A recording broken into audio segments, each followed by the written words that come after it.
Would you give a child an addictive substance? Would you let the child play with an addictive drug? Of course not. But research indicates that millions of parents unknowingly are exposing their children to something very powerful, very harmful, and addictive every day. When children play video games, use social media, or watch and interact with electronics, such as phones and smart devices for hours at a time, this screen time can rewire the brain in ways similar to those of drug addicts. And children can become dependent on these devices. Excessive screen time too early in life can be damaging and addicting. This is especially true during childhood because the brain is still developing, a process that isn't complete until a person is around 25 years old. We humans are created for love, for human interaction, not likes. And too much screen time for a developing brain can confuse likes for real human love.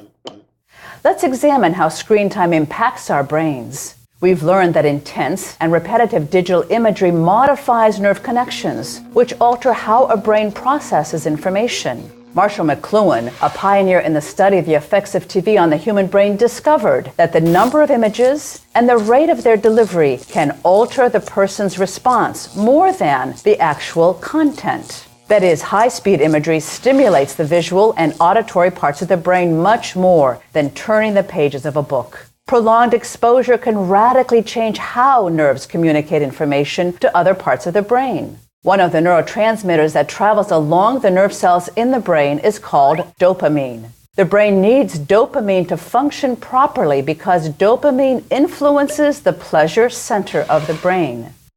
The prefrontal cortex, located above the eyes, monitors the amount of dopamine, stimulating the brain's pleasure center to make certain no damage is done.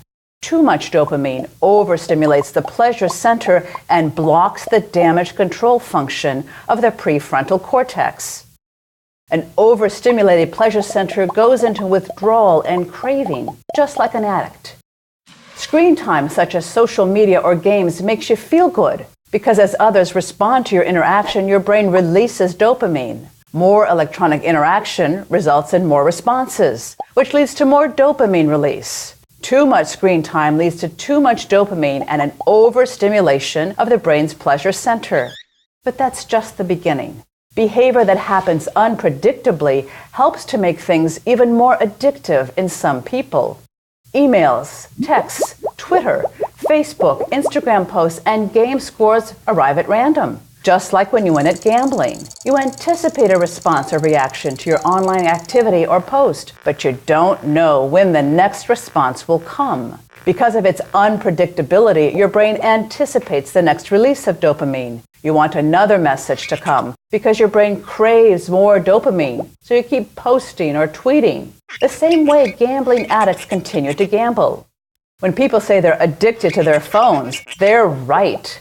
People even display symptoms of addiction, including withdrawal and craving, increased anxiety, irritability, restlessness, impaired concentration, and depression. Now factor in something called operant conditioning or cueing. A chirp tells you about a new tweet, or a ding that informs you of a new Facebook post or email. The noise teaches you to anticipate a response before you even know what the message contains.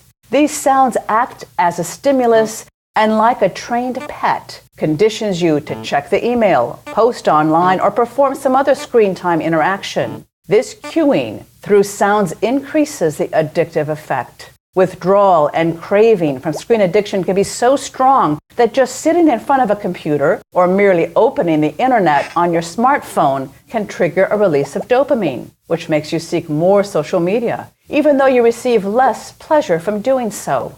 What started as pleasant screen time has become an addictive activity to keep you from feeling restless. That's why it's so important for parents to limit screen time with their children and set time boundaries that are strictly enforced. Avoid electronic media at mealtime and in bed. Discuss the basics of brain development with your children and test apps before your child uses them, or play the apps with your child. Digital devices are extraordinary tools for communication and entertainment, but too much screen time for a developing brain can confuse likes for real human love. It's important we teach our children to look into the eyes of another person and see someone worthy of love. Human interaction is essential for healthy human development. So let's guide our children, not to likes, but to real human love. I'm Dr. Marisha Weber for the Catholic Medical Association.